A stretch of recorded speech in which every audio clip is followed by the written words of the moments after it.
မြောက်ဦးစေးရုံဘုံကျဲမှုရှင်းတဲ့ဓမ္မဝက်လီကျော်စိုးဦးဘာတွေဖာကြမလဲဆိုတာကြည့်ပါပါအားလုံးမင်္ဂလာပါခင်ဗျာကျွန်တော်စိုးပါ People Media ဖြစ်ပါတယ်ဗျာဒီနေ့ဒီဇင်ဘာလ15ရက်နေ့ထူးခြားတဲ့သတင်းချို့ကောင်းလို့ပြီးတင်ပြပေးတော့မှာဖြစ်ပါတယ်ကျွန်တော်တို့လာမယ့်28ရက်နေ့မှာရွေးကောက်ပွဲပထမပိုင်းကျင်းပမှာဖြစ်ပါတယ်ဒါကြောင့်အနေနဲ့ရမှာရှိတဲ့ကျွန်တော်တို့ရဲ့မိတ်ဆွေတွေကျွန်တော်တို့ရဲ့နိုင်ငံသားတွေမဲပေးကြပါဒါကကျွန်တော်နိုင်ငံအတွက်အရေးကြီးတဲ့အချိန်ဖြစ်ပါတယ်ဒါကြောင့်ရာဇဝတ်ကောင်ကြီးကလှုပ်တဲ့အတုအယောင်ရွေးကောက်ပွဲကြီးကိုပြည်သူကရော့ပါနင်တို့နိုင်ပါစေမဲသွားပေးရမယ်ပေါ့အေးပါမှတ်ထားပေးပါမယ်နော်ပေးလိုက်ကြပါသိလားလှုပ်တာဥစည်းတာဘလို့မြန်မာပြည်မှာသေတံချလို့ရတာအမှု9မှုပဲရှိတယ်အဲ့ဒီတည်းကမှနိုင်ငံတော်ပုံကံမှုကိုကျူးလွန်ထားတဲ့ရာဇဝတ်ကောင်မင်းအောင်လှိုင်က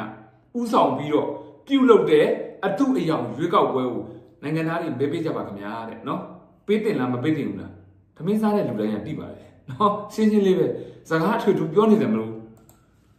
နိုင်ငံတော်အတွက်အရေးကြီးတဲ့အခြေအနေကျွန်တော်တို့နိုင်ငံသားတွေအတွက်အရေးကြီးတဲ့အခြေအနေအရေးကြီးတဲ့အချိန်ကဖြစ်ပါတယ်ဒါကြောင့်မိမိရဲ့မဲတရားနဲ့တိုင်းပြည်တိဆောက်ပေးကြပါလို့မြစ်တာရခိုင်ကြပါလေလားဒီပါပဲကျွန်တော်ဒါနဲ့ဒီသတင်းနဲ့မသက်ဆိုင်တဲ့သတင်းကိစ္စတခုထပ်ပြီးတင်ပြပေးကြပါလေပြီးခဲ့တဲ့ရက်ပိုင်းကတက်မတော်ကမြောက်ဦးမြို့မှာရှိတဲ့တနည်းအားဖြင့်မြောက်ဦးစေုံမှာအခြေချတဲ့ရခိုင်လက်နက်ကိုင်ဖွဲ့ A နဲ့အပေါင်းပါတွေကိုတက်မတော်ကဘုံကျဲရှင်းလိုက်ပါတယ်အဲ့ဒီစေုံထဲမှာအကြမ်းဖက်အုပ်စုတွေကသူတို့ကလက်နက်ခဲယမ်းတွေတူလောင်ထားတယ်ပြီးရင်ရိတ်ခါတွေတူလောင်ထားတယ်စစ်တပ်နဲ့ပေးတယ်ဒီနေရာမှာသူတို့ဌာနချုပ်ဖွင့်တယ်ဒါကြောင့်တက်မတော်ကဒီနေရာတွေကိုဘုံကျဲလိုက်တဲ့အခါမှာအကြမ်းဖက်အုပ်စုတွေရဲ့ဒါလက်နက်ခဲယမ်းကိုလောင်တွေထိမှန်တယ်ပြီးရင်ကျွန်တော်တို့73စီကိုလောင်တွေထိမှန်တယ်ထိမှန်ပြီးတော့ကျွန်တော်ထက်ဆင့်ပေါက်ကွဲပြီးတော့အဲ့မှာရှိတဲ့အကြမ်းဖက်အုပ်စုတွေများစွာတွေ့ပါတယ်ဒါနဲ့ပတ်သက်ဒီကောင်တော်နော်ဒီကောင်တွေကြောက်เสียကြီးဝင်းနေမိတဲ့ရောဆရာတော်ကြီးကိုသူတို့စစ်တပ်ကပြစ်တတ်တာနော်ဝင်းဒီလိုဆရာတော်ကြီးကာမန်တီးရတဲ့စစ်တပ်ကပြစ်တတ်တာပြစ်တတ်တဲ့ဟာကိုဘာလုပ်လဲဆိုတော့ driver ကိုလက်ကိုကြောက်ပတ် DCB တနက်နဲ့ထောက်ပြီးတော့ရုပ်ဘေးကနေတနက်နဲ့ချိန်ထားပြီးတော့ဗီဒီယိုရိုက်ခိုင်းတယ်ဆရာတော်ကြီးကောက်ပြစ်တာ PDF ပါဆိုပြီးအဲ့ဒီတိုင်းပဲသူတို့ပြောခဲ့တာအဲ့ဒီပုံစံအတိုင်းပဲပုံစံနဲ့နော်ဆရာတော်ကြီးပြစ်တာချမ်းမဲ့ PDF တွေဘလို့ရအဲ့ဒီမှာပါတဲ့ကန်30ဆရာတော်ကြီးကဘယ်လိုမှမခံစားရတဲ့မှာမင်းတို့ငါ့ကိုဖမ်းရင်ဖမ်းတတ်ချင်တဲ့တက်ဒီငါတို့ကားကိုပြစ်တာစစ်တပ်ကပြစ်တာငါတို့ဖုံးကြီးတောင်ငါခေါင်းတောင်ကွဲပြီးသွေးတွေကျနေတယ်အဲ့သွေးကျနေတဲ့တန်းလန်းနဲ့မန္တလေးနန်းတွင်းတွေကစစ်ကြောရေးမှာငါတို့3နာရီလောက်ထိုင်ခိုင်းတယ်သူတို့ဆရာတော်ကြီးတော့တာမန်ရဲ့တာမန်ကိုတော်မဟုတ်ဘူးနော်အဲ့ဒီခေါင်းကွဲနေတဲ့သွေးဆက်လက်နဲ့3နာရီလောက်ထိုင်ပြီးတော့လှက်ပတ်ပြီးမေးတာအဓိကတော့စစ်တပ်ကပြစ်တယ်ဆိုတာမဟုတ်အောင်လို့အဲ့လိုမဲပြီးတော့လှုပ်ပြီးနောက်ဆုံးလှုပ်လိုက်ပြီးတော့အဲ့ဒီ driver ကိုဘာလုပ်လဲတနက်နဲ့ချိန်ပြီးတော့ရုပ်တံရိုက်ခိုင်းတယ်အဲ့ဒီရုပ်တံကိုမြဝတီမြမအတန်အပါအဝင်ဒီလိုမျိုးကိုမေကိုလိုးတဲ့ခွေးမျိုးတအုပ်လုံးကဝိုင်းတင်ကြတယ်မတိလို့ရှိရင် PDF တွေကဘုန်းကြီးကောက်ပြစ်ပါတယ်ဆိုပြီးတော့ဒါကန်30ဆရာတော်ကြီးထွက်ပြောလို့အမှန်တရားကိုပြည်သူသိဝင်ရတာနော်ကန်30ဆရာတော်ကြီးကအဲ့ဒီအချိန်မှာသူတို့ဖမ်းမှတတ်မှဖြတ်မှကိုကြောက်လို့အကြောက်တရားရှိလို့မပြောမိရင်ဒီနေ့အချိန်ထိအဲ့ဒီကောင်တွေပါဇက်ကဝင်းသိမ့်မဲ့တိုင်ကိုဆရာတော်ကြီးကိုတတ်တာ PDF တွေပါလို့ပြောနေမှာအခုလက်ထက်မှာမြောက်ဦးစေးရုံမှာသေသွားတဲ့အလောင်းတွေကခင်ဗျားတို့ကျွန်တော်တို့အားလုံးအမြင်ပဲလာသားအရွယ်ကလေးလေးပလက်လေးအစကိုဝင်ဆောင်အမျိုးသမီးတွေနော်အသက်ကြီးလူနာတွေစေးရုံစေးဝင်တန်းတွေဘာအေးတရားမှမရှိဘူးအဲ့ဒီအေးတရားမှမရှိတာကိုရခိုင်အကောင့်တုတွေဖွင့်ပြီးတော့ရခိုင်ချင်းပြောတဲ့ပုံစံတွေလုပ်ပြီးတော့ screenshot တွေယူပြီးလို့ရှိရင်မြောက်ဦးစေးရုံမှာရှင်းလင်းလုပ်ပေးနေတဲ့အဲ့ဘုံကျဲပြီးတော့လူနာတွေကယ်ထုတ်နေတဲ့တပ်ဖွဲ့ဝင်တွေရဲ့ပုံတွေကိုယူပြီးတော့ဗာပြောတယ်ရောက်ဖရဲ့ငါတို့လူတွေဝဲရခိုင်စကားမပီကလာနဲ့စာတွေရေး screenshot တွေယူပြီးမတိလို့ရှိရင်ဒါတို့ပြောတာမှန်တယ်ပေါ့မြောက်ဦးစေးရုံကအေးတပ်ဖွဲ့ဝင်တွေပေါ့ခင်ဗျားတို့ရိုးရှင်းလေးပဲစဉ်းစားနော်ကျွန်တော်ပြောပြမယ်အေးဟာဒီဘက်တော်နိုင်ဒီတောင်ပိုင်းတိုင်းလိုမျိုးတောင်မှတည်င်းထုတ်ပြန်မှုမှာဖောင်းပွားမှုမြင်ဘူးလားဟိုရဲဘော်ဒီရဲဘော်ကနေတည်င်းထွက်လာတယ်မြင်ဘူးလားမမြင်ဘူးနော်အေးရဲ့တတ်မှတ်ထားတဲ့ခေါင်းဆောင်တွေရှိရပဲအေးနဲ့ပတ်သက်တဲ့တည်င်းထွက်လာတာမြင်ရတယ်ဘလောက်ထိစီစစ်ထားတဲ့အောင်မေလို့စစ်ကြောင်းထွက်ရင်တော့မှခေါင်းဆောင်2ယောက်ပဲဖုံးယူခွင့်ပေးအေးတပ်ဖွဲ့ဝင်တွေရောသူတို့ PDF တွေပူပေါင်းဖွဲ့တွေအကုန်လုံးပြီးလို့ရှိရင်ကိုရောက်ရှိနေတဲ့နေရာကိုတော့ဓမ္မဓာတ်ပုံလေးသူတို့ဆက်ပြီးဆွဲပြီးတော့ profile ချိန်လို့မရအောင်အဲ့လောက်ထိစီကံတင်းကျပ်ထားတယ်လုံခြုံရေးပိုင်းကိုဆိုအဲ့လောက်ထိမြေပြင်မှာကိုရဲဘော်တွေကိုတော့မှအဲ့လောက်စီကံတင်းကျပ်ထားတဲ့အဖွဲ့အစည်းတစ်ခုကစေးရုံထင်လေးမြို့နယ်ကောင်ကစေးရုံကြီးမှာလာတင်တန်းချောင်းကြီးဖွင့်ဌာနချုပ်ကြီးလှုပ်ဖြစ်နိုင်လား PDF တွေညဘက်အိတ်တောင်ဦးဘလို့အိတ်ကdrone ကနေအနီအောက်ရောင်ကြီးနဲ့ထောက်လန်းပြီးတော့မင်းအောင်နိုင်တော့ကအပြင်ထောက်လိုင်းအနီအောက်ရောင်ကြီးတုံးတဲ့ drone နဲ့ညဘက်လိုက်ကြည့်တယ်အဲ့ဒီချိန်ကျရင်လူတွေအကုန်တွေ့တယ် အဲ့ဒီအတွက် PDF တွေကဘာလုပ်ကြလဲခဲပါလဲမိုးကတယ်ပတ်ပြီးတော့လူခွဲပြီးအိတ်က drone နဲ့စကန်ဖတ်လို့မရအောင်နော်ကိုရကတရင်တွေ့လာလိမ့်မယ်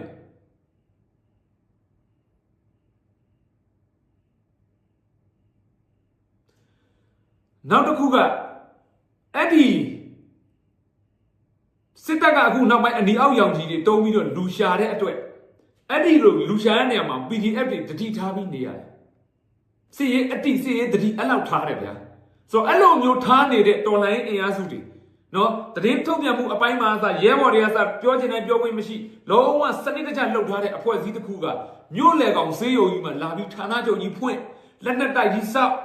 ဟုတ်လားပြီးတင်တန်းချောင်းကြီးဖွင့်ဖြစ်နိုင်လား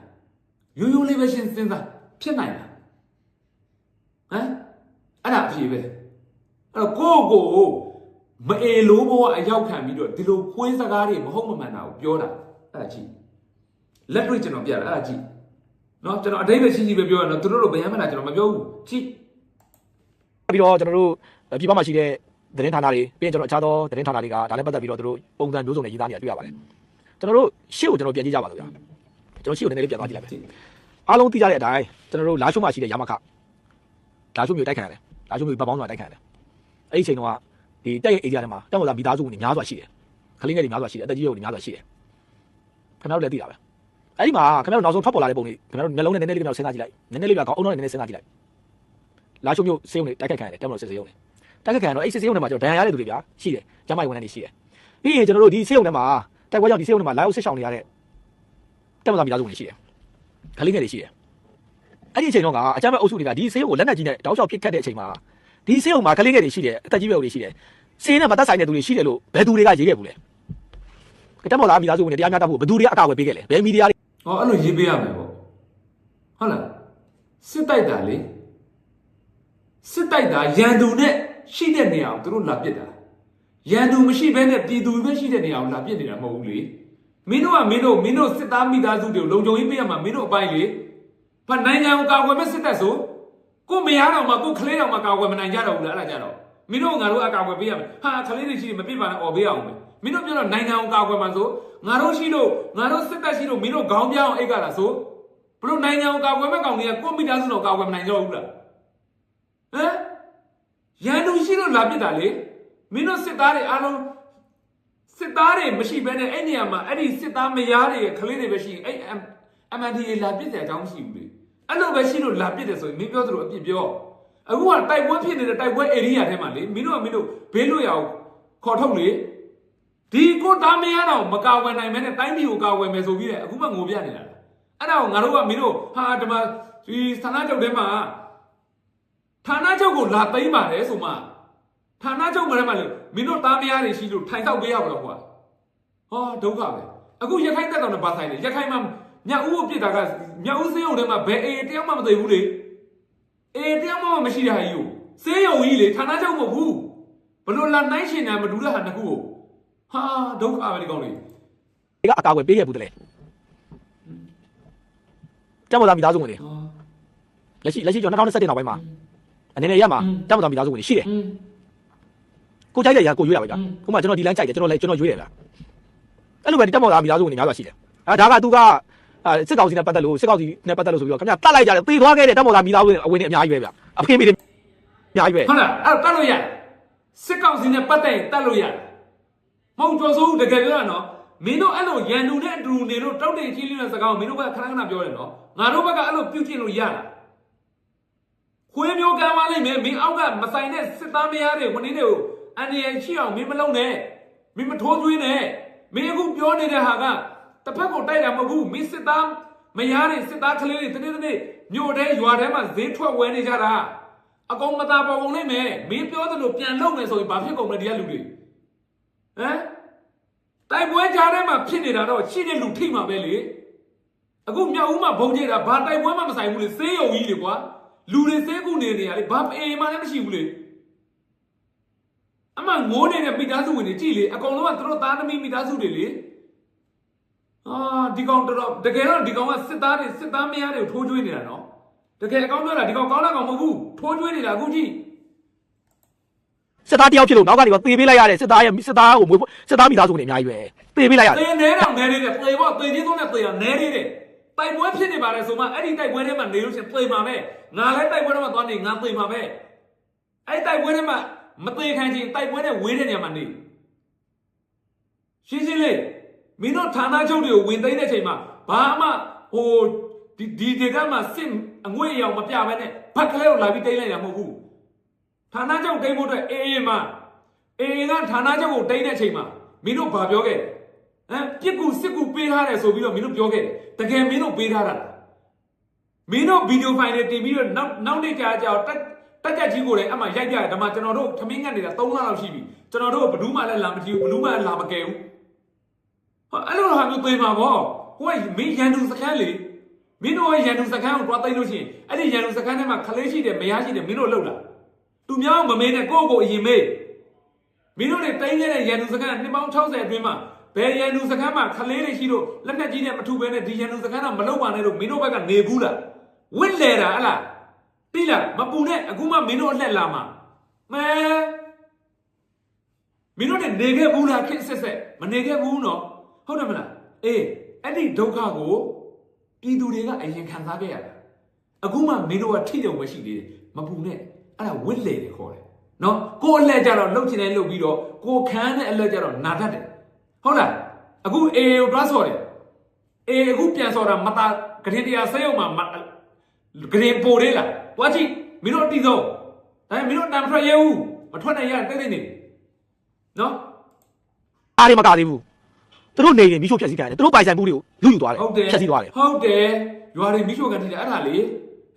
ဘာမှမဆိုင်တဲ့ရွာကိုလက်နက်ကြီးနဲ့ထုပြီးအိမ်တွေမိချိုသွားတာဟုတ်တယ်မလားအဲ့လိုလှုပ်တဲ့ကောင်တွေကကိုမေကိုလိုးတွေနော်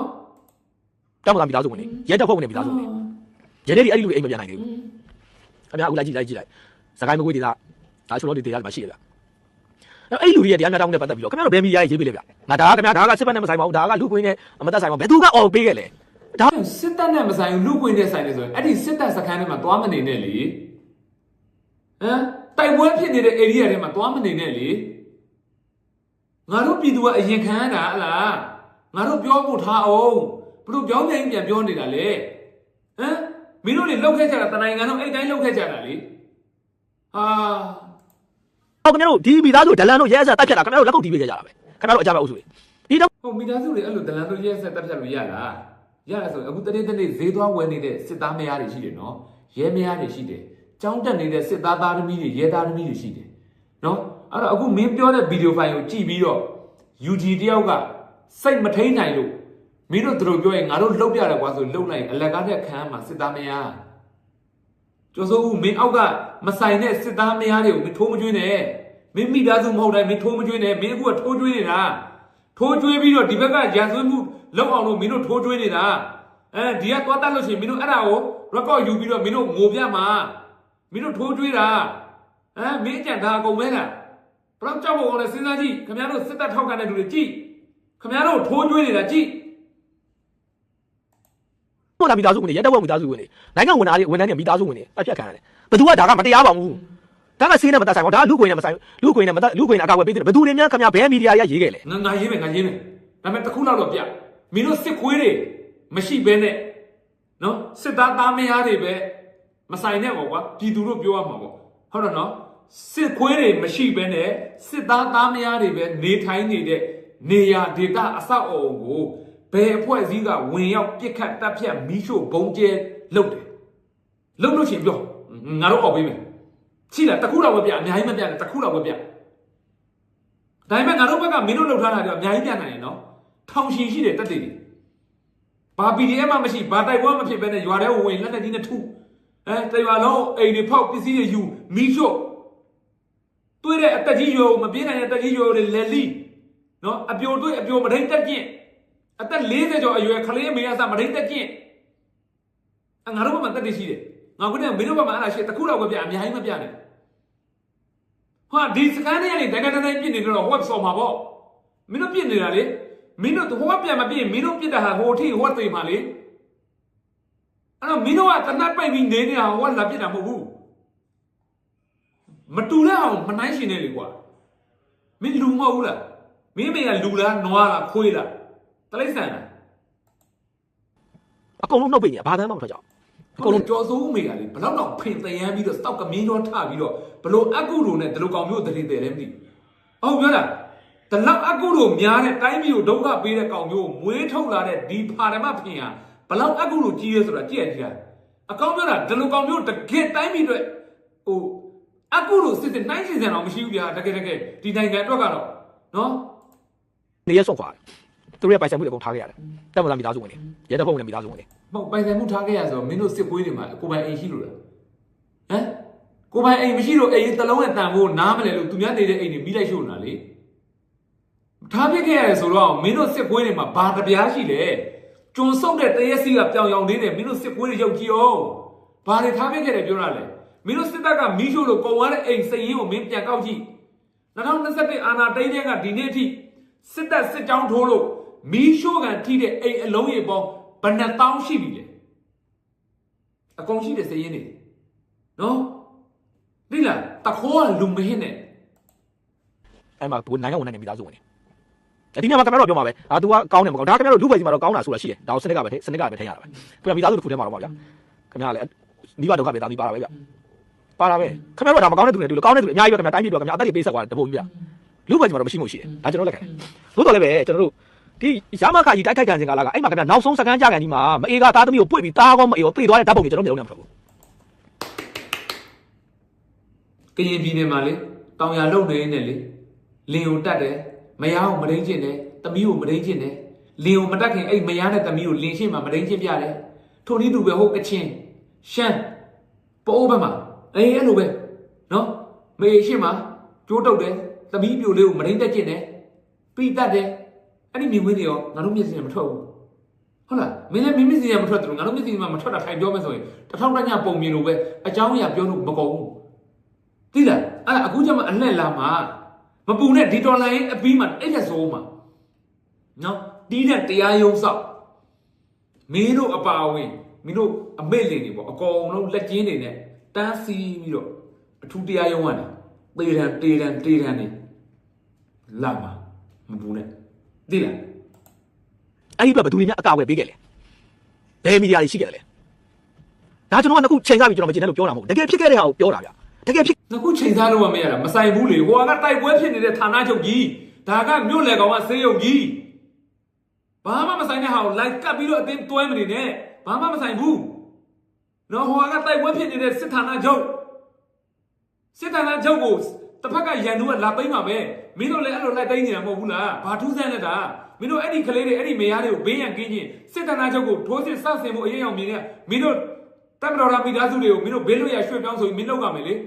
မင်းတို့ဘာလုပ်ပေးခဲ့တယ်တေးထိုးကျွေးခဲ့တယ်လေတေဝါမှထားပြီးတော့ဒီဟာကိုအကြောင်းပြပြီးတော့မင်းတို့နိုင်ငံတကာအော်ပြတာလေထိုးကျွေးတာမဟုတ်ဘူးလားအခုလည်းမင်းထိုးကျွေးနေတာအခုမင်းပြောတဲ့ဗီဒီယိုဖိုင်ကမင်းကိုမင်းသိတယ်မင်းစစ်သားမယားတွေကိုမင်းထိုးကျွေးနေတာခဲ့တယ်တချို့သောတောက်သားမိသားစုဝင်တွေအများကြီးပေးခဲ့တယ်ဗျခလေးငယ်တွေအစားပေးခဲ့တာဒါရှိတရားပဲဗျနောက်တဲ့ခင်ဗျာရခိုင်ပြည်နယ်မှာဖြစ်ခဲ့တယ်တမတော်စစ်သည်မောတွေတိုက်ခိုက်ခံခဲ့ရတယ်နောက်ဆုံးကလေးတွေပါခင်ဗျာသူတို့လောက်လိုက်တာပဲအများကြီးပဲလေအများကြီးပဲအဲ့မှာခင်ဗျာမိသားစုလိုက်ခင်ဗျာအတက်ခံတာအများကြီးပဲအလားတူပါပဲလက်ရှိခင်ဗျာရခိုင်ပြည်နယ်မှာတမတော်စကန်တွေဆုံးဆုံးအလားတူတော့ခဏဘာဖြစ်လဲစစ်သမောတုံးစီတည်တဲ့ဟာဘာဖြစ်လဲကြောက်တော့ဖြစ်စဉ်လူ900ကျော်တည်တယ်အခုထိမမေ့ဘူးမင်းတို့ဘောမန်ပြောနေတာမျက်စိနဲ့မြင်အောင်ကြည့်ဒီဘက်ကရခိုင်တပ်တော်အေးနဲ့ပူအောင်ဖွဲ့တွေတိုက်နေတယ်ဟိုဘက်ကစစ်သမောကပြစ်နေတယ်ပြင်းတဲ့စစ်သမောကအဲ့ကလေးတွေမယားတွေကိုတင်ပြီးတော့မြေရိုးအတိုင်းစုံလာပြီးနဲ့တင်မောမောင်းဝိုင်းနဲ့လှမ်းပစ်နေတယ်ဒီကလူတွေဟိုမှာကလေးတွေမယားတွေရှိပါဆိုဟိုအပြစ်ခံပြီးအသေးခံပြီးတော့ရခိုင်တပ်တော်အေးရဲ့တပ်ဖွဲ့ဝင်တွေကပြစ်ကြဝေးငါတို့အသေးခံမယ်ဆိုပြီးတော့ငါတို့ထိုင်းနေရပါလားဟမ်မင်းစစ်သားတားမယားတွေကိုစစ်တပ်မတော်သားမိသားစုတွေကိုမင်းတို့ထိုးကျွေးတာထိုးကျွေးပြစ်တာမင်းတို့ခြံနေပြစ်တာမင်းတို့လှုပ်လို့အဲ့ဒီဟာတွေသေရတာအဲ့ဒီတိုက်ပွဲဖြစ်တဲ့ကြားတော့အဲ့ဒီကလေးတွေမယားတွေခေါ်မလိုက်ဘယ်အေးမှသွားမတတ်ဘူးအဲ့မှာဗီဒီယိုဖိုင်တွေရှိတယ်မြုပ်ဝါတဲ့တင်မောပေါ်ကနေကူးလာတဲ့လူတွေကိုရလှေတွေဆွဲပြီးတော့လိုက်ကဲနေတဲ့အေးတပ်ဖွဲ့ဝင်တွေဗီဒီယိုဖိုင်မှာရှိတယ်နော်မင်းတို့အေးကလေးတွေကိုလှုပ်တယ်ဆိုတဲ့တက်တွေဘာတက်တွေရှိတယ်ဗျအဲ့တော့ဒီတိုက်ပွဲဖြစ်နေပါတယ်ဆိုတဲ့စစ်တင်မောပေါ်ဒီကလေးတွေမယားတွေတင်းလာမှတော့အကုန်သေးပြီပေါ့အာဒုက္ခပဲ ကလာမှာတောင်ပေါ်သားမိသားစုဝင်တော့ခလင်းငယ်တော့ယနေ့ထိရခိုင်လက်နက်ကိုင်ကွယ်အေးကဖမ်းဆီးထားဆဲပဲဗျဖမ်းကြတယ်ဗျယောက်ျားတွေဖမ်းလိုက်ဗျ ကျွန်တော်ဖမ်းဆီးထားဆဲဆိုပြီးမင်းတို့အဲ့ရလုတ်ပြလေဟမ်ကဲငါဆိုရင်မင်းတို့စစ်သားတွေကိုငါဖမ်းထားမယ်နော်ငါတို့မဟုတ်မမှန်ပုတ်ကတ်ဆွဆွရေးလုပ်မယ်မင်းတို့တုံပန်းတွေကိုဘယ်လိုဆက်ဆံရှင်းပလိုက်မယ်ဘယ်လိုနေမလဲအဲ့ဒါပဲအဲ့တော့တကယ်တော့မင်းတို့ခေါင်းဆောင်တွေပေါ်စစ်တမတော်သားမိသားစုတွေပေါ်စေတနာရှိတဲ့ရင်ဝယ်သားကဲ့သို့သဘောထားတယ်ဆိုရင်လက်ရှိရခိုင်တပ်တော်အေအပါဝင်တော်လိုင်းအင်အားစုအတီးတီးမှာတုံပန်းဖြစ်ရှိနေတဲ့ကိုယ့်ဘက်ကချမ်းကလူတွေပြန်ရရေးအတွက်ညှိနှိုင်းမှုဆွေးနွေးမှုအလျှော့ပေးမှုတွေလုပ်ရမှာမဟုတ်ဘူးလားတတ်တဲ့တက်ဖြတ်တဲ့ဖြတ်ပြရတာအမှန်လားအဲ့လိုတတ်တဲ့တက်ဖြတ်တဲ့ဖြတ်ပြတာဒီကိုအထဲကကိုလူကိုပေအောင်လုပ်တာလည်းအတူတူမဟုတ်ဘူးလားအဲ့တော့တကယ်ထိုးကျွေးနေတာဒီရခိုင်တပ်တော်အေအေပါဝင်တော်လိုင်းအင်အားစုတွေကတပ်ဖြတ်နေကြတာမင်းတို့စစ်ဗိုလ်ချုပ်တွေကထိုးကျွေးနေတာလားကြောက်ဖို့ကောင်းတယ်နော်တရေချာချာမြင်အောင်ကြည့်မှတွေ့တယ်ကြည့်ဒီကောင်တွေရုပ်မှချက်တွေ့တယ်မလားမတိဟိုတစ်ဖက်ကိုအပြစ်ပြောပြီးထိုးကျွေးတာဒါကြောင့်မလို့အင်းနေဝင်ရတခါရှင်းကြပြီးတာတမပြုတ်သွားလို့တဲ့စစ်ဗိုလ်ချုပ်တယောက်ခေါင်းရိုက်မပြတ်ဘူးထမင်းစားမပြတ်ဘူးတဲ့ရှင်းတယ်နော်သူတို့ကိုအသက်ပေးခံတဲ့အသက်ပေးပြီးတိုက်ပေးတဲ့တမကြီးတမပြုတ်သွားတော့မှစောက်ကူးမဆိုင်ဘူးဆိုရင်အဲ့ဒီစစ်သားတွေရဲ့သားတွေမယားတွေပေးတာစောက်ကူးဆိုင်မလားအဲ့ဒါပဲအဲ့တော့ဘာလုပ်တာလဲထိုးကျွေးတာလေအဲ့လိုပြစ်ချက်တွေကိုယူပြီးတော့ဘာလို့လဲဒီကောင်တွေကဘလို့တတ်သွားလို့ကျွန်တော်တို့ကပြန်လုပ်ကြတာပါနိုင်ငံတကာကိုတဘောပေါက်တယ်မလားဒီတိုင်းသူတို့ဘုံကျဲတာအပြစ်မရှိအောင်သူတို့တွေကဘလို့ဖမ်းထားလို့ဘလို့တတ်သွားလို့ဒါကြောင့်မလို့ကျွန်တော်တို့ကဘုံကျဲရတာပါကျွန်တော်တို့မီးရှို့ရတာပါကျွန်တော်တို့စစ်ကြောင်းထိုးရတာပါတဘောပေါက်တယ်မအဲ့ဒါနိုင်ငံရေးပြည့်ရဲ့ဘလောက်ရုပ်မာတယ်အောက်တန်းကြတယ်မြင်အောင်ကြည့်အမှတ်တမဲ့ကြည့်လို့ရှိရင်ဟုတ်တယ်ကွာဟုတ်တယ်ကွာရခိုင်တပ်တော်အဲ့လိုပဲကွာဟုတ်တယ်တပ်မတော်မိသားစုတွေသေရတယ်ဘာမှမသွေးတော့မစင်ချင်ပဲသူပြောစကားတစ်ခုလောက်ကိုနားထောင်မဲ့လူဆိုရင်ဒါပေမဲ့တေချာတွေးကြည့်လေအဲ့ဒါအဖြစ်ပဲဘယ်တော့ထိရုပ်မှလည်းမြင်ကြရင်မလားရရရှင်းရတဲ့ကိစ္စမဆန်းခလင်းငယ်တွေပါခင်ဗျားလည်းဖမ်းလာတာဒါကိုရောခင်ဗျားတို့ဘယ်သူဘဲကားများခင်ဗျားတို့អော်ခဲ့တယ်ဘယ်သူရអော်ခဲ့တယ်ဘယ်သူရအကာဝယ်ပေးခဲ့တယ်ခင်ဗျားတို့ကလွတ်လပ်ပါလေဆိုတော့မီဒီယာတွေလွတ်လပ်ပါတော့ဆိုတော့နိုင်ငံတကာအဖွဲ့တွေစသဖြင့်ပေါ့ဗျာလက်ဝါးဖြတ်တောင်းတဲ့အဖွဲ့အစည်းဘယ်အဖွဲ့ရများဒါကိုကောက်ကွက်တာရှိဘူးလေဗျာရှိဘူးတလေအဲ့တော့ဗျာကျွန်တော်မြောက်ဦးကိုရှင်းတယ်ဗျာတက်မလို့ရှင်းတယ်စီရင်တဲ့တက်ဆိုင်ကိုရှင်းတယ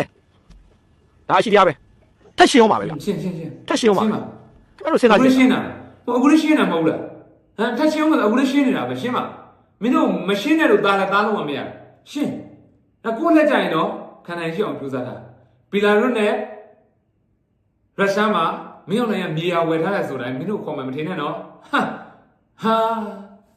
င်းအောင်နိုင်ငံတကာဆိုတာလေအတုံးဝင်လို့မင်းအောင်လှိုင်ဆိုတဲ့ဂုံပုတ်ကိုတန်ဖိုးထားလို့လူရဝင်တာမဟုတ်ဘူးတော်အောင်ဆန်းစုကြည်ဆိုတာကကဘာကအောင်ဆန်းစုကြည်ဆိုတဲ့ဂုံပုတ်ကိုလေးစားလို့လူရဝင်တာမင်းအောင်လှိုင်ကိုရုရှားနဲ့တရုတ်ကလူရတွင်းတယ်ဆိုတာကအာဏာသိမ်းထားတဲ့စစ်တပ်ခေါင်းဆောင်ဖြစ်နေလို့ရှင်းလားမင်းအောင်လှိုင်ရဲ့ကာကွယ်ဦးစီးချုပ်အင်ကြီးကိုချွတ်အဲဇေးချင်းခွေးတစ်ကောင်ဝစ်ပေးလိုက်ဒါကျွန်တော်တို့စစ်တပ်ရဲ့အာဏာသိမ်းစစ်ခေါင်းဆောင်မှလို့ပြောလိုက်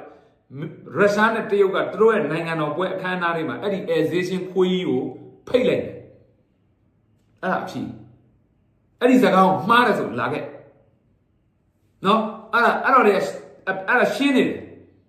်နော်အဲ့တော့မင်းအောင်နိုင်ခွေးပြေးဝက်ပြေးရရင်မင်းတို့လိုဘူးစုကယူလူရမဝင်တဲ့ကောက်မျိုးတွေကိုအဲ့ဒီနိုင်ငံတွေကလက်ခံပါလားအဲ့ဒါဖြစ်ပဲနော်ကိုအလှည့်ကြရင်ခံနိုင်ရှိအောင်ကြိုးစားတာအခုကခင်ဗျားတို့ကဲရန်ကုန်မှာရခိုင်လက်ကိုက်ပွဲအေးနဲ့ပတ်သက်တဲ့သူတွေတက်မလို့မိတယ်မွေးဆွေးဝါးတွေနဲ့မွေးဆွေးဝါးတွေကုန်တယ်လို့မိတယ်ကုန်ခုလို့မိတယ်တက်မလို့ဖမ်းတာကအဲ့ဒီတက်ဆိုင်တဲ့သူပဲဖမ်းတာသူမိသားစုဖမ်းတာမဟုတ်ဘူးဗျနော်ဒါကျေးဇူးတင်ဖို့ကောင်းတာပဲတက်မတော်ကတော်တော်ကောင်းတာပဲနော်တက်ဆိုင်တဲ့လူပဲလို့လေသူမိသားစုဝင်နေမလို့ဘူးသားမမိဖေးခေါ်တက်ရုံပဲသိလားဖေးမမိသားခေါ်တက်ရုံပဲနော်လင်မြန်းနဲ့အလုံးမိသွားတယ်မရမရင်းဖြစ်နေလင်ရှိမှာနှစ်ပြီးလင်မြန်းနဲ့အလုံးတက်ဖြစ်တယ်မဟုတ်ဘူးမငင်းနဲ့နော်သူ့လေကိုယ်လည်းထွက်ပြေးလာတော့မှပြောထားတာအလူလုံးကိုတွားတာပတ်စံလေးနဲ့ဆိုင်ကနေလင်မြန်းနဲ့အလုံးကကျွန်တော်တို့ဘယ်နိုင်ငံရေးနဲ့မှဆက်ဆံမရှိဘူးတဲ့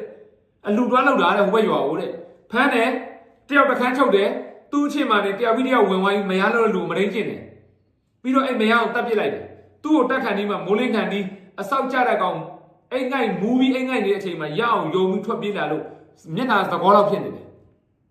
ကာယကချင်းကိုယ်တိုင်ပြောတာနော်ဟမ်အရင်ကောင်းတဲ့တတ်မတော်ဘောဟလားအဲ့လိုကောင်းတာသိလားကျော်ဆုံးအမေကိုလေမင်းအောင်နိုင်အပါဝင်စစ်ပွဲတွေတန်းစီချကြည့်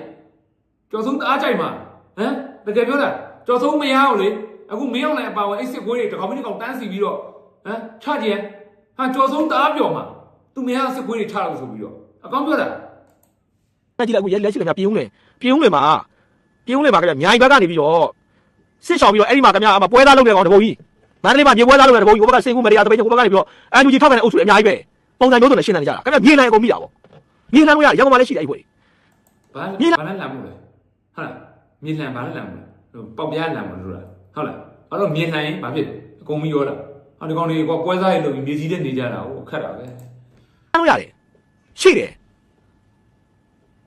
ထားပါတော့ဗျာနော်ဒါကျွန်တော်ရှိရမြောင်တက်မလို့ကတော့ကျွန်တော်မြောက်ဦးကိုဘုံကျလိုက်တာကကျွန်တော်တို့လုံးသိလုံးလိုက်တဲ့လို့လောက်တာတချို့ကမေးတယ်ခင်ဗျားတို့ဒီကိစ္စကျတော့ဘာဖြစ်တယ်ညာဖြစ်တယ်ဟုတ်လားရှင်းရှင်းလေးပဲလေလုံးသိလုံးလိုက်တဲ့အရာကိုလောက်တာတက်မလို့ဘုံကျလိုက်တာကရက်ွက်တဲ့ကိုသွားကျဲတာမဟုတ်စခန်းချတဲ့နေရာကိုကျဲတာဒီညမှာနိုင်ငံတော်အချုပ်ချာနာမရှိဘူးနိုင်ငံဝန်ထမ်းတွေမရှိဘူးနိုင်ငံတော်မဟုတ်စခန်းချတဲ့နေရာကိုကျဲတက်တယ်လေးတစ်ခုတော့ပြလာဒီနေ့ချိန်ထိအေးစခန်းဆိုတာမင်းတို့ရဲ့လီးတွေစပတ်တွေစို့ထားတဲ့ပါဇက်ပေါက်ကပဲပြောနေတာဒါဟာအေးစခန်းမှာဟာမှာဂျိုရုတက်ဖို့ဟာဒီမှာအောက်မြေပြင်တက်ဖို့မင်းတို့ပြနိုင်လားဓာတ်ပုံလေးပဲပြခိုင်းတာနော်ဗီဒီယိုမဟုတ်ဘူးနော်ပြနိုင်လားမပြနိုင်မဲနဲ့မင်းတို့ရဲ့ဖားတယ်ဖေလောက်တော့တန်ဖိုးမရှိတဲ့အဲ့ဒီစောက်ပေါက်တွေကနေအေးစခန်းမှာအော်တာနဲ့ပြည်သူအားလုံးဟုတ်တယ်ဒါအေးစခန်းလို့လက်ခံပေးရမှာလားဟမ်မင်းဖေခံလိုက်ရအောင်ရိုးရိုးမခံနဲ့မှတနိုင်ငံလုံးပတ်ပြေးပြီးခံလိုက်ရန်ရတယ်မရှိဘူးကျဲတယ်ထက်ဆင့်ပေါက်ကွဲတယ်သွားတယ်ဒါပဲဗျဘယ်တော့ကျွန်တော်တို့ခင်ဗျဒီရားကြီးတော့ခင်ဗျဒီဆေးုံလေးဗျတိတိလေးဘယ်လောက်မှခင်ဗျဟွာဖြစ်တာမဟုတ်ဗျာခင်ဗျအသေးတဲ့လူတွေလက်သွားလိုက်ကြည့်လိုက်ညကလည်းအမအေးဘတ်တွေနဲ့အေးဖွဲ့တွေပဲလေအေးနဲ့သက်ဆိုင်တဲ့လူတွေပဲခင်ဗျဒီလိုမျိုးသွားလာရင်ခင်ဗျအဝေးမကြည့်နဲ့ခင်ဗျရိုးလေးပဲစဉ်းစားကြည့်အေးဟုတ်တယ်အမလှသားလေးပက်လက်လေးကအေးရဲ့စစ်ပူချုပ်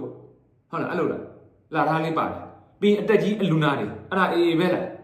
ဟမ်အမနတ်စမောင်ဟိုနေတွေကအေးပဲလားဟာဒီဖာရမသားကတော်တော်ဟိုပေါက်လို့ပိစားပြောတာပဲနော်တကယ်ကျွန်တော်တို့နိုင်ငံမှာအဲ့ဒီအလစ်စဲကိုဗျာကျွန်တော်ဖြတ်ရှင်အရန်ပဲမဟုတ်ပဲနဲ့လောက်ကြံလီစဲပြောတဲ့အကျင့်စရိုက်အကောင်ကျွန်တော်ပြောကျွန်တော်ချမလို့တေရန်ပေးပြအကောင်ပြောတာပါအဲ့လိုလုံးမဟိုဒီနိုင်ငံလူတွေတန်ဖို့ပြန်တက်လာမကောင်းကောင်းတယ်မဟုတ်တာဟုတ်ပါတယ်လီစဲပြောရင်ဖမ်းထောင်ချပြအဲ့ဒါလို့လောက်ချင်တယ်ကျွန်တော်အကောင်ပြောတာဘာလို့ဒီစောက်ကျင့်တွေကိုနောင်လာမျိုးဆက်တွေတက်သွားမယ်ဆိုရင်ဘလို့တော့ကျွန်တော်တို့လူသားတွေကတန်ဖိုးကြီးရဲ့လူအရင်းမြစ်ဖြစ်လို့ရတော့ဘူးလေအောက်တန်းစားတွေပဲဖြစ်နေတော့မှာပေါ့စောက်ပြက်ညစ်ပတ်ပြီးတော့ဟိုလူနေမှုစရိုက်ဆိုလေဟိုအောက်ဆုံးမှာဟမ်နောက်ဆုံးအခုဝင်းမကြီးနဲ့ထိုင်းနိုင်ငံရဲ့ထိုင်းလူမျိုးစုတွေရဲ့လူနေမှုစရိုက်နဲ့ကျွန်တော်တို့မြန်မာပြည်သားတွေရဲ့လူနေမှုစရိုက်ဘလောက်ပွားနေပြီလဲဒါဒီကောင်တွေဖြစ်လို့ရင်နာစရာကြီးတကယ်ပဲရိုးလေးပဲစဉ်းစားကြည့်ခင်ဗျားတို့ကားတွေမောင်းကြတာMMD ကလာရှိုးကိုထိန်းချုပ်ခြင်းကာလကလာရှိုးဆေးုံတွေကိုခင်ဗျားတို့အပြင်လူဝင်လို့ရလား TNL အဖွဲ့တွေနောင်ချုံမျိုးကိုထိန်းချုပ်ခြင်းကာလကဒီအဖွဲ့တွေရှိတဲ့ခင်ဗျား yes ကနေဝင်လို့ရလားဆေးုံတွေဝင်လို့ရလားဘယ်သူတွေဝင်လို့ရသူတို့နဲ့သက်ဆိုင်တဲ့သူတွေဝင်လို့ရတာပဲမိုးကုတ်ကို TNL အဖွဲ့တွေထိန်းချုပ်ခြင်းကာလကမိုးကုတ်ကောက်ကွင်းတွေကိုခင်ဗျားတို့ဝင်လို့ရခဲ့သလားသူတို့နဲ့ဝါရဲ့စီးပွားရေးလုပ်ငန်းတွေအုပ်စုတွေဝင်ခွင့်ရတာလေဗျာဒါပဲဒီလိုပဲမြောက်ဦးမှာရှိတဲ့နေရာကိုဆေးုံတက်ကဘုံကျဲတယ်ဆိုတာလေဒီအကြမ်းဖက်ရှိတဲ့နေရာဘုံကျဲတာလေရှင်းရှင်းလေးပဲထက်ကျဲအောင်ပါရှိသေးတယ်နော်ကျွန်တော်တို့ဒီချင်းတွင်းမြစ်ထဲမှာမင်းပြောတတ်တယ်ပေါ့ဟုတ်လားအဲ့ဒါဆိုငါလည်းပြောမယ်ကွာကျော်စိုးဆိုတဲ့ကောင်ကလေလူယိုဘွားကတော့သူ့မေကိုတက်ခွာလာအဲ့ကောင်တကယ်ခင်ဗျားတို့ကတကယ်အတီပြောတာနော်အဲ့ဒီရှင်တော့အတုမင်းအသားလေးရှက်လို့ငြိမ်ပေးလိုက်တာအဲ့ပြောအဲ့ကောင်မအေလို့ပြောတာဟာတကယ်ရုပ်ကိုကြည့်ပါသူ့ကမအေလို့ရုပ်ပေါက်နေတာဟမ်ကြည့်ဟုတ်တယ်မလားရတယ်ပြောလို့လွယ်လေးပဲတိုင်းဘာဖြစ်တယ်တကယ်ကျော်စိုးဦးတုမင်းနဲ့ဖောက်ပြန်နေတဲ့တက်တိကျွန်တော်မပြနိုင်သူတို့စောက်ချက်ပွဲတာကျွန်တော်စောက်ချက်ပွဲတာဟုတ်တယ်နော်အဲ့လိုလူပြောက်ကိုပြောလိုက်မယ်ဘာမှမဟုတ်ဘဲနဲ့ဆွဆွဲလိုက်မယ်ဆိုပြောတဲ့လူတာစောက်ချက်ပွဲတာသိလားသူတို့အဲ့ဒါကိုမသိဘူးအခုသူတို့အဲ့လိုပြောလိုက်ရင်ပြည်သူတွေယုံသွားမှာပဲထင်တယ်ကျွန်တော်ပြောသလိုဒီတက်တယ်လေးပြပြီတင်တန်းချောင်းကြီးဖွင့်ထားတယ်ဆိုရင်တင်တန်းချောင်းကြီးပုံပြလေဟမ်လက်နဲ့ကိုတော်ကြီးပေါက်တယ်ဆိုရင်လက်နဲ့ကိုတော်ကြီးပေါက်တဲ့ဗီဒီယိုတက်တယ်ပြလေဘာမှမပြနိုင်ပဲပြောချင်တာဆိုပြောနေတာလေဟမ်ချင်းတွင်းကျင်ထဲမှာခင်ဗျားကရွှေဖောင်တဲ့တော်ကြီးပဲဒါပြီးဒီရွှေဖောင်လုပ်ငန်းကိုအထောက်အကူပြုတဲ့ဆက်ပစ္စည်းတွေတည်နေသေးပဲဒါတွေရေးယူဖို့လိုတယ်တွေးတဲ့အတိုင်းပဲနော်ကျွန်တော်တို့တော်လန်ရုပ်အောင်ခြင်းနဲ့ပြောလဲဆိုတာအလကားမဟုတ်ဘူး ဒီလိုဖာတယ်မသားတွေကတိုင်းပြည်ပေါ်မှာတက်ပြီးတော့လူပါတောက်ဖို့လုပ်နေတာခင်ဗျားတို့လက်ခံနိုင်လားအဲ့ဒါလိုကောင်မျိုးတွေအောက်မှာခေါင်းဝစ်ပြီးတော့ခင်ဗျားတို့နေနိုင်လားကျွန်တော်အဲ့ဒါလေးပဲမေးမယ်မနေနိုင်ဘူးမလားမနေနိုင်ဘူးဆိုတော်လန်ရေးပေါ်တစ္ဆာရှိကြတော်လန်ရေးကိုဝိုင်းလုပ်ကြတွေးကွဲမဲ့အရာအင်အားရော့မဲ့အရာရန်သူအားပေးပြီးမဲ့အရာတွေဘယ်တော့မှမလုပ်ဘူးစီနဲ့ကျွန်တော်ဆိုပြောချင်တာအများကြီးဒါပေမဲ့ခွေးဝမ်းကောင်ကျွန်တော်ဘယ်တော့မှမလုပ်ဘူးအတတ်နိုင်ဆုံးထိန်းချောင်းနေတယ်အပြင်မှာညှိတယ်နော်အခုကျွန်တော်အဖွဲ့တစ်ခုကIMG အောက်ကမဟုတ်ဘူးအခြားအဖွဲ့တစ်ခုကျွန်တော်အဖွဲ့နာမည်တော့မပြောဘူးဘာလို့ဆိုတော့သူ့ခေါင်းဆောင်တွေရဲ့တိတ်ခါရှိတယ်အဲ့တော့အဲ့ဒီအဖွဲ့ခေါင်းဆောင်တွေလည်းကျွန်တော်နဲ့ဆက်ဆက်မှုရှိတယ်နော်စကားပြောဆိုမှုရှိတယ်ဒါပေမဲ့အဲ့ဒီသူ့အဖွဲ့တွေကဘာကောင်လဲတော့မလို့ဒီကောင်ကကျွန်တော်ပုတ်ခတ်ဒီကောင်ဘာလဲပုတ်ခတ်လဲဆိုတော့ကျွန်တော် IMG အားပေးဆိုတဲ့ဟာနဲ့ကျွန်တော်လေကြီးပဲလို့ပို့တင်ပြီးပြောတာနော်ဒါပေမဲ့ကျွန်တော်လုံးဝမတုတ်ပြန်ဘူးတက်ဆိုင်ရသူ့ခေါင်းဆောင်လို့ပြောဘာဖြစ်လို့လဲခွေးဝမ်းတာပဲလို့ကျွန်တော်မလုပ်ဘူးကြရတော့ကျွန်တော် line ပေါ်မှာတင်ပြီးဆိုတော့အဲ့အဖွဲ့ရောအဲ့ဒီကောင်ကလူဝိုင်းစင်းမှာပေါ့လုံးလို့ရတယ်ကျွန်တော်အထက်စီးရတယ်ကျွန်တော်တင်လိုက်လို့ရတယ်ဒါပေမဲ့ကျွန်တော်ဟာပါတော်လှန်ရေးပေါ်တစ္ဆာရှိရ NUG မှာတော်လှန်ရေးမဟုတ်ဘူးကျွန်တော်တို့ကတော်လှန်ရေးမှာပါဝင်နေတဲ့လူပုဂ္ဂိုလ်တွေအဖွဲ့အစည်းတွေတဦးတယောက်ယူနိုင်ကိုမတက်ကြတာမတက်ကြအမြင်မတူကြတာအမြင်မတူဖြစ်ကမှာကျွန်တော်တို့တစ္ဆာတော့ဖောက်လို့မရဘူးရန်သူအားပေးလုပ်လို့မရဘူးအတက်နိုင်ဆုံးကျွန်တော်တို့ကိုယ်အချင်းချင်းဖြည့်ရှင်းရမယ်ဒါကြောင့်မို့လို့ဒီတော်လိုင်းမှာကျွန်တော်ပြောချင်တာကဒီလိုကောင်မျိုးတွေခင်ဗျားတို့ကျွန်တော်တို့ခေါင်းပေါ်မှာနေတာကိုလက်မခံနိုင်ဘူးဆိုရင်တော်လှန်ရေးပေါ်တစ္ဆာရှိပါလုံနိုင်တဲ့နေရာကလုံပါနေ့တိုင်းကိုခေါင်းထဲမှာတော်လှန်ရေးဆိုအတွေးလေးတော့တွေးပြပါလူတိုင်းကတွေးနိုင်ပါပဲเนาะအခုဒီဗီဒီယိုမှာကြည့်တဲ့လူတွေ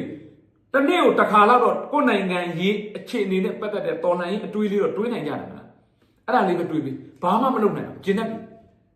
ဒါလေးပဲမြစ်တာရက်ခံနေမှာဘာဖြစ်လို့လဲဒီလိုမျိုးအောက်တန်းစားတွေကကျုပ်တို့ခေါင်းပေါ်မှာနေမအောင်လက်ခံပြီးလို့မရဘူးရှင်းရှင်းလေးပဲ